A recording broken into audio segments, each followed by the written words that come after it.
जालना जिल्ह्यामध्ये गेल्या 2 दिवसापासून ढगाळ वातावरण आहे आणि आज आणि उद्या हवामान खात्यानं येलो अलर्ट जारी केलेला आहे.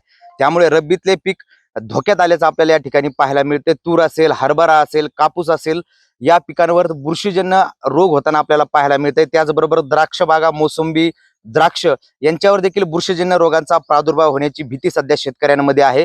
हरभरा असेल, तूर असेल, यावर देखील बुरशीजन्य रोग होऊ शकतात अशी भीती सध्या शेतकऱ्यांमध्ये आहे. आणि आज आणि उद्या जिल्ह्यामध्ये 2 दिवस येलो अलर्ट जो तो जारी करण्यात आलेला आहे. आणि गेल्या 2 दिवसापासून जिल्ह्यामध्ये ढगाळ वातावरण आहे. याचा थेट फटका हरभरा उत्पादक आणि तूर उत्पादकांना बसताना आपल्याला पाहायला मिळतो. हे सगळे आपल्यासोबत हरभरा उत्पादक शेतकरी आहेत. मामा, काय सांगाल? 2 दिवसापासून ढगाळ वातावरण आहे, आज आणि उद्या येलो अलर्ट जारी करा. काय नुकसान हरभऱ्याचं होऊ शकतं या वातावरणामुळे? खरं तर कालपासून हे वातावरण आहे.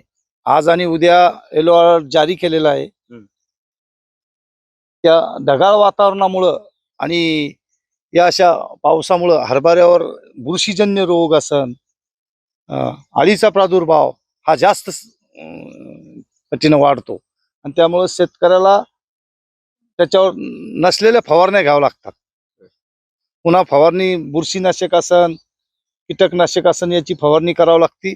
हाती आलेलं पीक मग हरभरा असन, गहू, ज्वारी या सगळ्याच या पावसाळ्यामुळं, या वातावरणामुळं, ढगाळ वातावरणामुळं त्याच्यातून नुकसान होण्याची जास्त शक्यता असते. गारपीट असन, वारा असन, पाऊस असन, या सगळ्या याच्यामुळं या पिकाला जास्तीत जास्त संभाव्य धोका बुरशी, करपा असे अनेक रोगापासून याच्या नुकसान होण्याची भीती असते.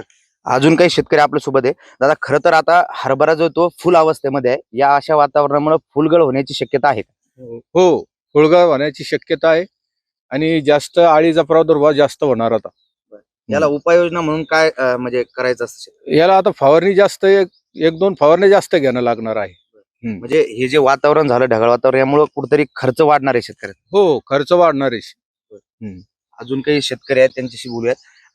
काका, काय सांगाल? 2 दिवसापासून जिल्ह्यामध्ये ढगाळ वातावरण आहे, त्याचा थेट फटका हरभऱ्यांना बसताना दिसतोय, तुरीला. अजून कोणत्या पिकांना या रब्बीच्या हंगामातल्या या ढगाळ वातावरणाचा फटका बसतो?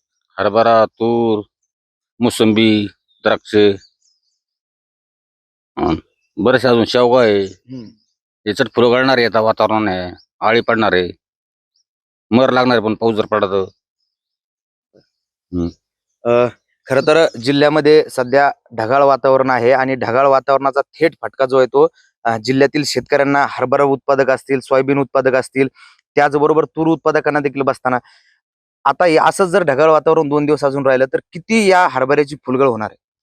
अशा ढगाळ वातावरणात गारपीट असन, ढगाळ वातावरण असन, याच्यामुळं फुलगळ तर होतीच, पण याच्यावर करप्यासारखा रोग येतो.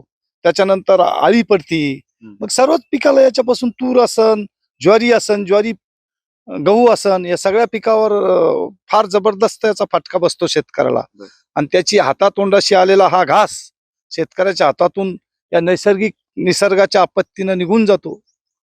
हे फार मोठं शेतकऱ्याला येणारं संकट आहे, ज्याला आपण कृत्रिम म्हणजे नैसर्गिक संकट असं म्हणू. त्या संकटाला फार कसोशीनं शेतकऱ्याला नियमितपणानं हा सामना करावा लागत असतो.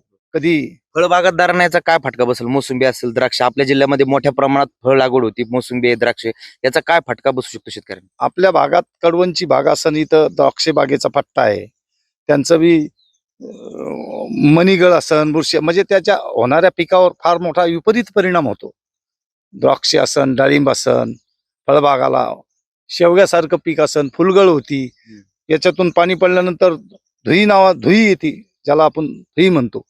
त्याच्यापासून मग सगळं फुलगळ सगळी खराबी, ते त्याच्यातून बऱ्याच मालाची नुकसान होती. याच्यामुळे शेतकऱ्यांना जबरदस्त फटका या ढगाळ वातावरणामुळे बसू शकतो. ही नैसर्गिक आपत्ती, आसमानी संकट ज्याला आपण म्हणतो, ते शेतकऱ्यावर आज, उद्या आणि कालपासून जे घोंगावट घातलेलं आहे, याच्यापासून फार शेतकऱ्याला, याच्यातून आता हे 2 दिवस गेल्यानंतरच हे नक्की या नुकसानीचा अंदाज शेतकऱ्यांना कळाला. खरं म्हणजे जालना जिल्ह्यामध्ये 2 दिवसापासून ढगाळ वातावरण आहे. आज आणि उद्या पावसाचा अंदाज देखील हवामान खात्याने वर्तवलेला आहे. आपण जर पाहिलं तर जालना जिल्ह्यामध्ये मोसंबी उत्पादक मोठ्या प्रमाणात आहे, द्राक्ष उत्पादक आहे.